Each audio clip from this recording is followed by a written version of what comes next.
Good morning, folks. I'm going to show you a technique that I like to do to solve a cube. It evolved from when I learned the 8355 beginners technique. The main difference is what I'm going to do is solve all of the edges, and then I'm going to do corners last. I am not a pro cuber, put it that way. Not a beginner, but not far off. I do know that there are people who are going to be looking at this and screaming because there are some very nice pairs, but I'm not even going to take advantage of that. What I'm going to do is I'm going to solve the cross first. So, and like I said, not that great with it. I'm going to make a lot of mistakes here, I'm sure. But cross is done. Everything's in the right place. I do at this moment have these lined up. I like to call that a claw. You don't need that. It can be in whatever orientation you want. For the sake of convenience, I am going to have these aligned. The next step is solving 3 edges in this E layer. I believe it's called an E layer. So I'm going to pop you here, and looks like I miscalculated that. I have 3 edges done here. Have this edge out of place. This is ideal because it's got one of the yellows that need to go up here. What I'm going to do now is solve the remaining 5 edges. First thing I'm going to do is I'm going to put 3 yellows up here facing up. Doesn't matter if they're in the right place or not.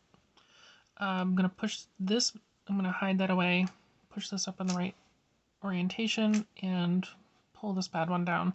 Now I have 3 up top. This is usually when I kind of tune in.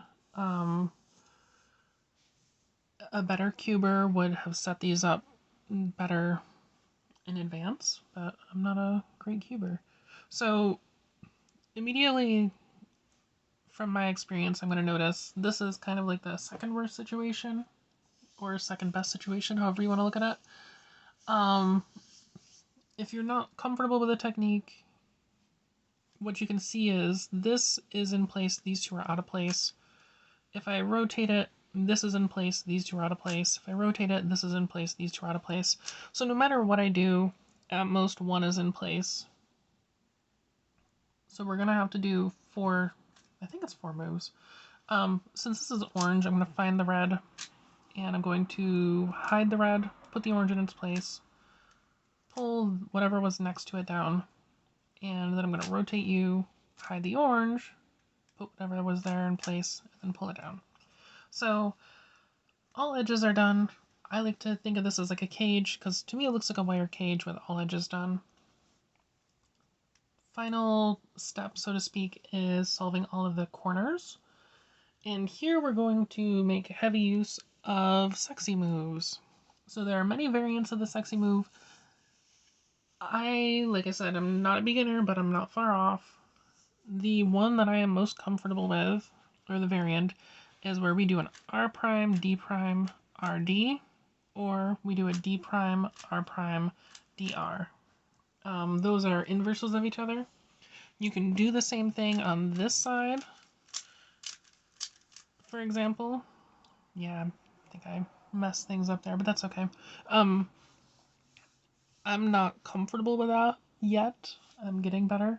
So for the rest of this solve, I'm going to be sticking to things like that. So one thing to know if you are not familiar, using sexy moves like that 3 times, if you take a look at all these edges are correct. If I do it 3 times, all the edges are going to be unaffected. It does affect these 4 corners, so it will mutate them. Use that to your advantage. I know I've been doing that lately. If you do it 3 more times, then it doesn't affect edges. It also doesn't affect corners. So it's kind of like a null move. It doesn't do anything. You just wasted your time. You can still take advantage of that, though, because if I wanted to, say, swap... Do I want to swap? No, that's not the right word. If I wanted to do something like...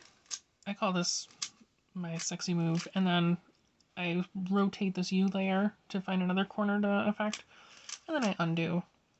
I basically did a 1 minus 1, that's a 0, it's a multiple of 3, so I know edges are all good.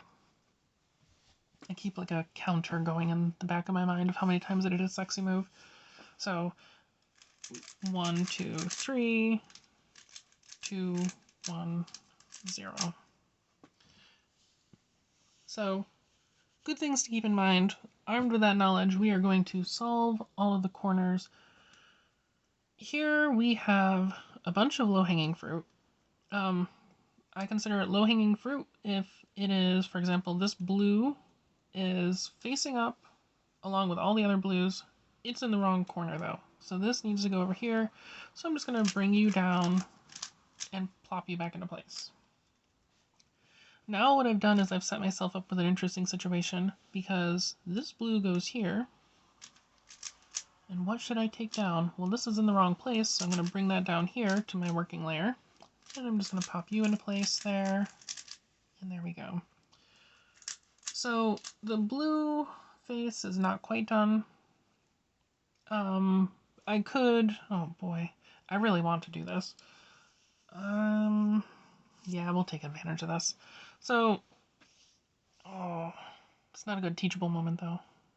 Yeah, it is. Okay, so I see that this red, green, white needs to go up here.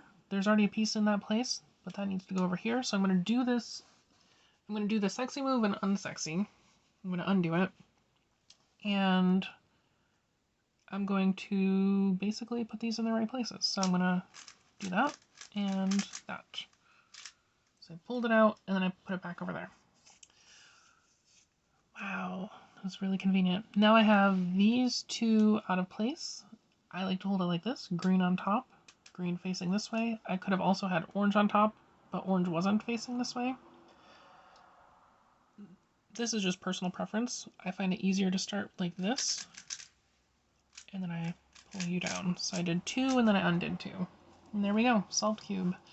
Yeehaw.